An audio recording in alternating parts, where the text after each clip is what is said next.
Good afternoon. It's Claudia here, and I'm going live today to talk about lip balm.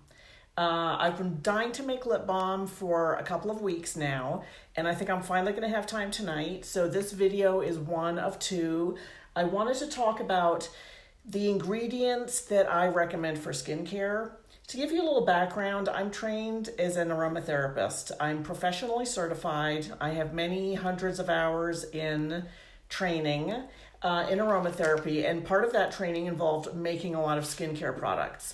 I chose not to make my own skincare products as a business, which is why I represent other very highly ethical, high quality skincare products that I can trust based on my training in aromatherapy and in making skincare products. But I do still make my own lip balm because it's just really fun. And to be honest with you, I have not found any lip balm that meets my standards. So I'm going to make it tonight. And there's three main ingredients: beeswax, for the recipe I use, jojoba oil, and coconut oil. So everything needs to be organic. That kind of goes without saying. That's better for the planet. It's better for our bodies. And I want to say a little something about the kinds of fats you use. Good skincare, it's made with fats, butter, oil, all of those things, really, really good stuff. You want to always get unrefined. This is all my opinion, okay? This is my opinion based on my training. So, for example, the coconut oil that I love to use is, you can get this right in the supermarket. I didn't do flip on the camera, so I realize you might not be able to read it. But the key here is it's 100% organic, virgin. That's a really good term to look for skincare ingredients when it comes to the fats and the oils. Virgin means it's pure, it's the first pass. Okay, it means nothing has been added to it. It has not been blended with anything. And the other magic word is unrefined. That means you're getting the whole plant. Plants are incredibly complex living organisms. They're like human beings in a lot of ways. I really believe that. So you want it to be unrefined because you get the whole plant. You get all the beneficial properties. The minute you start refining it and breaking it down, you're taking things out. You're isolating certain ingredients, and I'm sure there are certain situations where you might want that. But again, this is just my opinion based on my training. I want the whole plant because there's so much good stuff in there that I don't want to be taken out. We want to benefit from all those ingredients. So I went down to my local supermarket for just a couple of dollars, and I got this great jar of organic, virgin, unrefined coconut oil. And the other thing that is a really good word to look for is cold pressed, because heat can damage oils. And again, when you're talking about the very delicate plant material, heat can damage it. You don't want to damage any of those beneficial ingredients that are in the plant. So cold pressed is the way to go. Which brings me to ingredient number 2, which is jojoba oil, or technically it's a wax, but usually we refer to it as jojoba oil. Now, I have been infusing this jojoba oil since December of 2017 with vanilla. I'm going to get to the diffusing part in a minute, but I want to also say that when you're buying jojoba oil and you're looking for organic, you want to also look for virgin, and you want to do cold pressed. So again, just like with the coconut oil, virgin means it's like the nut straight from the tree, and you're pressing it for the first time. Nothing has been taken out. And cold pressing is always best because heat will damage a lot of the very delicate phytonutrients, which our skin is going to really benefit from. So when I was making my own skincare products, I bought in bulk from the jojoba company their virgin first press, cold pressed jojoba oil. And back in 2017, I started infusing some with vanilla oleoresin, and this jar has cocoa absolute in it.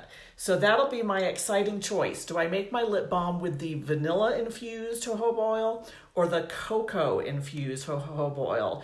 Because they're both going to be absolutely aromatic and flavorful and wonderful.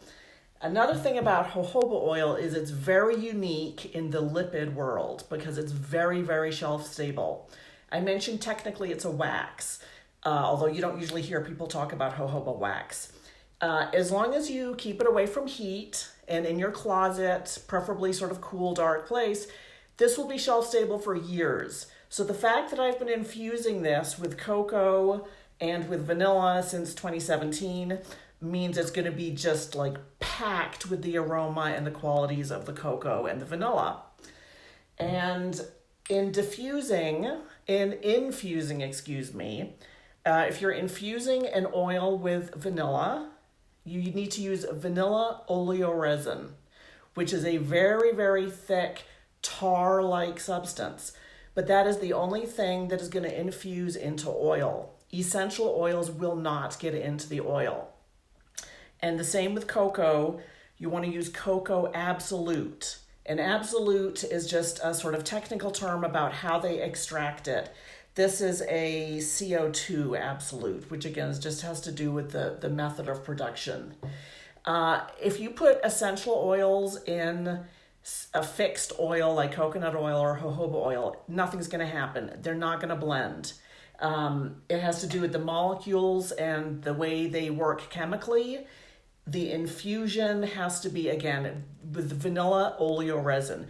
I'll post all these things in the comments like later tonight about where I bought these things, because when I was training, I got hooked up with some really super high quality, ethical, organic providers of these ingredients. And then the third and really important ingredient for almost all skincare products is beeswax. Now, obviously, if you're a very strict vegan or really feel strongly against using beeswax, there are vegan alternatives. I have not used them, so I cannot speak about them. But this is absolutely gorgeous beeswax. Again, always organic. Just it's better production methods, better for the bees, better for the plants, better for the people, better for the planet.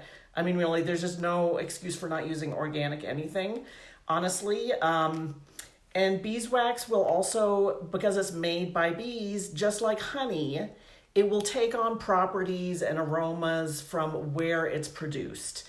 I just happened to come across this organic beeswax, which is produced in New Zealand. So much as I like to use local ingredients, this again is incredibly shelf stable. I've had this about 2 years. So, I mean, the next batch, I'll make sure I get it locally.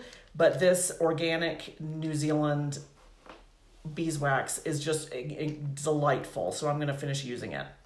So there you have it. These are the main ingredients in what's going to be the best ever lip balm: beeswax, jojoba oil, and coconut oil. And I will post the recipe, which I give full credit to the Aroma Head Institute, which is my alma mater, where I trained as an aromatherapist.